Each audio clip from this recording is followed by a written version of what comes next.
പുണ്യപുരാണ കാവ്യം കുറുക്കന്നൂർ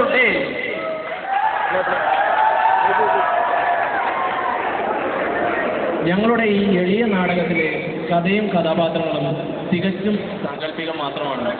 ഇതിലെ കഥാപാത്രങ്ങൾക്ക് ജീവിച്ചിരിക്കുന്നവരോ മരിച്ചുപോയവരായ ഏതെങ്കിലും വ്യക്തികളോട് സാദൃശ്യം തോന്നിയാൽ അത് തികച്ചും യാദൃശ്ചികം മാത്രമാണ്. ഞങ്ങൾ തുടങ്ങട്ടെ.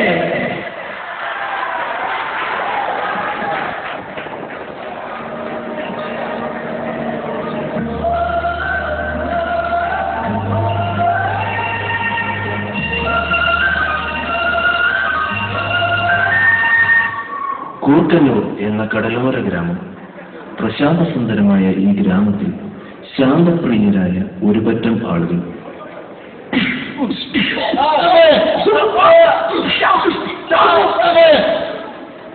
എന്നാൽ അവർക്കിടയിൽ അവസരവാദികളും വക്രബുദ്ധികളുമായ ചിലർ ഉണ്ടായിരുന്നു.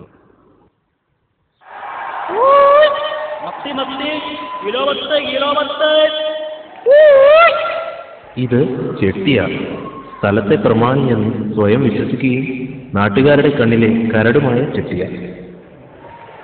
അങ്ങനെയിരിക്കെ ചിലർ പട്ടണത്തിൽ നിന്ന് കൂർക്കന്നൂരെത്തുന്നു. അതെ, ഈ പഞ്ചായത്ത് പ്രസിഡന്റിന്റെ വീടേതാ? എന്തിയേ? ഞങ്ങൾ പട്ടണത്തിൽ നിന്ന് വരുവാ.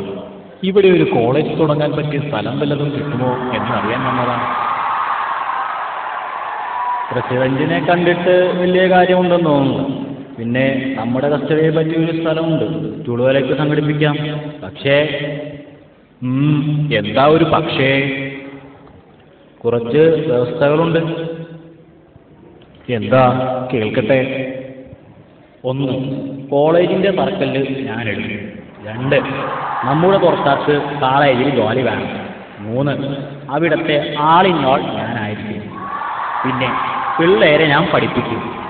അത് വേണോ? എന്നാ പോട്ടെ. അല്ല ശങ്കര. അല്ല, ഇതാരാ? അണ്ണനാ? ശങ്കര, ഒരു കാളത്തിട്ടുണ്ട്. ഒത്ത നമുക്കൊരു ജാഗരയുണ്ട്. എന്നാ കേസ്? നീങ്ങ് വാ, പറയാ. അങ്ങനെ ആഫീസ് കാര്യങ്ങൾ ശങ്കരന്റെ തലയിൽ കെട്ടിവെച്ചു. സോറി, ശങ്കരനെ പരിചയപ്പെടുത്താൻ മറന്നു. ഇത് ശങ്കരൻ ഡി, തുറയിലെ ഒന്നാമൻ, കിടിലോൽ കിടിലൻ, ആചാനബാഹു, മൊത്തത്തിൽ ആളൊരു സൂപ്രൻ. ശങ്കരോ, ചങ്ക ജഗ ജഗ. അല്ലണ്ണ, അണ്ണൻ ഈ സൈസൊന്നും ഇടാത്തതാണല്ല. ആചാരവടിക്കതാ ബെസ്റ്റ്.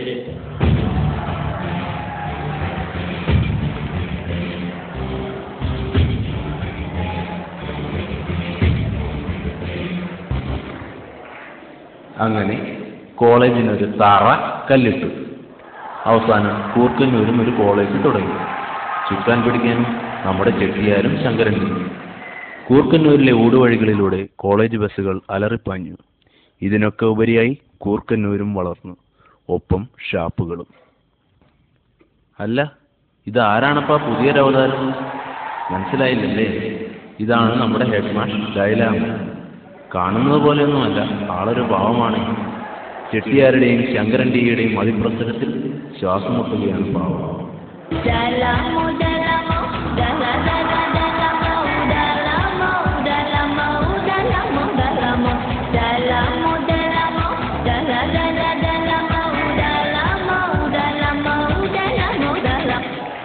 അങ്ങനെയിരിക്കെ കോളേജിൽ ചില പുതിയ നിയമങ്ങൾ നിലവിൽ വന്നു.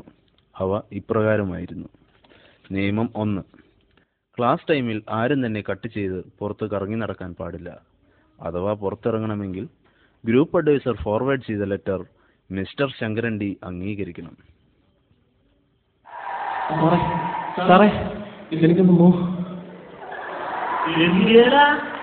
ഇതൊന്നും ഇപ്പൊ പറ്റില്ല.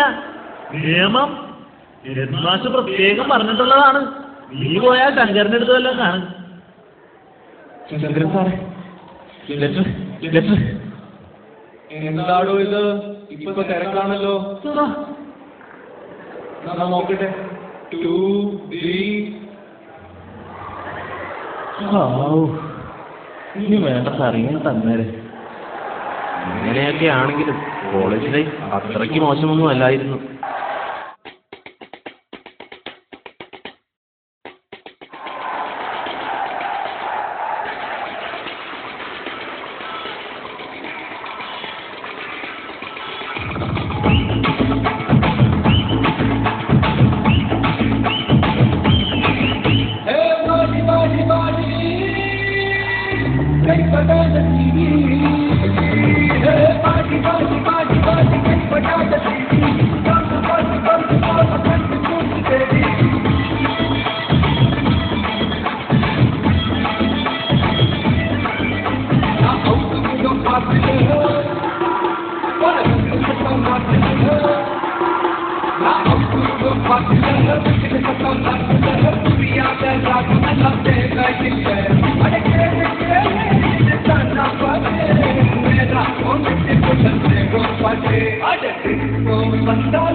ഈ പരിപാടി ഇവിടെ നടക്കേല.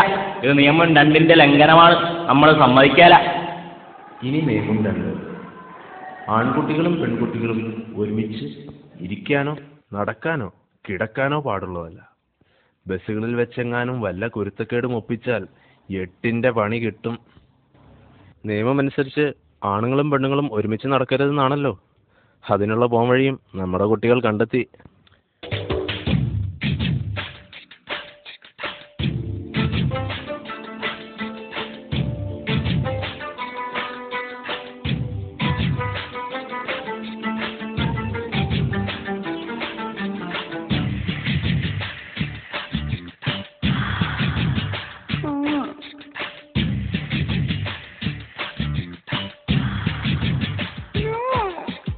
ഇവയെ കൂടാതെ മറ്റു ചില നിയമങ്ങളും ഉണ്ടായിരുന്നു.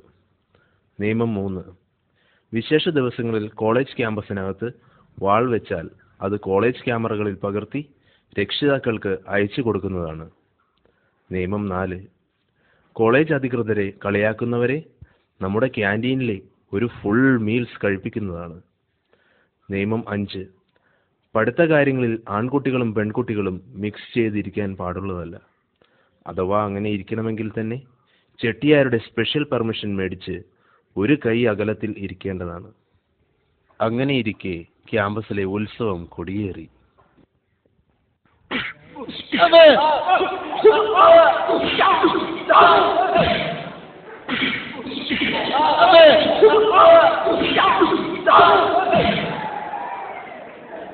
ജൂനിയർ സീനിയർ വ്യത്യാസമില്ലാതെ എല്ലാവരും പങ്കെടുത്ത ഈ മാമാവും മറ്റു ചില കുറുക്കന്മാർക്കും ഉത്സവമായിരുന്നു.